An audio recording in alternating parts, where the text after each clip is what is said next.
મિત્રો, આજે આપણે બનાવશું વઘારેલા પાઉં. વઘારેલા પાઉંમાં જોઈતી સામગ્રી જોઈ લઈએ તો આપણે 3 નંગ પાઉં લીધા છે. એને આ રીતે ઝીણા કટ કરી લીધા છે.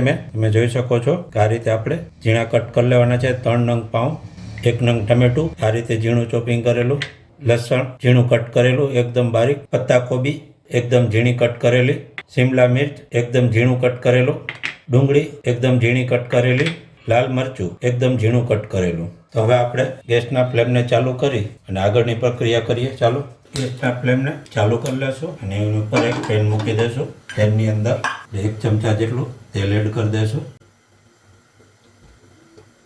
તેલ આવી ગયું છે તો લીમડાના 7 થી 8 પટ્ટા વઘારમાં મૂકી દેશું. 1 નાની ચમચી જીરાને પણ એડ કરી દેશું અને ગેસના ફ્લેમને ધીરો કરી નાખશું. અડધી ચમચી હિંગ છે, હિંગને પણ એડ કરી દેશું. લસણ છે એને પણ મિક્સ કરી દેશું. ડુંગળી છે એને પણ મિક્સ કરી દેશું. આપણું હલકું રેડ બ્રાઉન થાય ત્યાં સુધી મિક્સ કરશું. હવે એની અંદર લાલ મરચું છે ઝીણું ચોપિંગ કરેલું એને એડ કરી દેશું. એને મિક્સ કરી લેશું.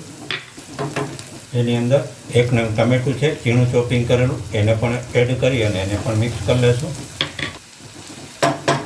આની અંદર ધાણા જીરું પાવડર, 1 ચમચી ચટણી પાવડર, 1 ચમચી હળદર પાવડર, અડધી ચમચી મીઠું સ્વાદ અનુસાર મિક્સ કરી લેશું.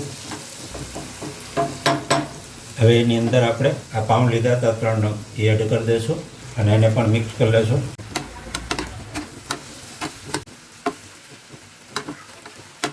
હવે એની અંદર આપણે શિમલા મિર્ચ છે ઝીણું ચોપિંગ કરેલું એને એડ કરી દઈશું. કોબીજ છે ઝીણી ચોપિંગ કરેલી એને એડ કરી દઈશું અને હવે એને મિક્સ કરી લેશું.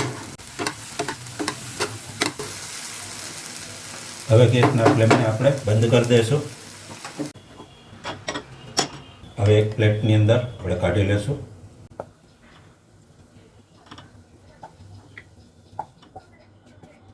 અને હવે એની ઉપર કોથમરી છે એ આ રીતે એડ કરી દઈશું.